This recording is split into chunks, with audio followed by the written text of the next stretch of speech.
دست خودت نیست. میدونم.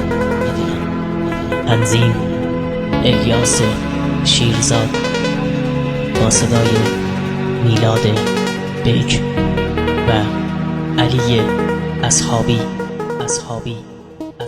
وقتی که تنهایی میاد حس میکنم که بی کسم، ترانه ها میسوزن و بریده میشه نفسم، ثانیه ها نمیگذرم، هیچ موقع فردا نمیاد، دلم میگه زندگی رو با این همه درد نمیخواد.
لعنت به اون دل سیاه،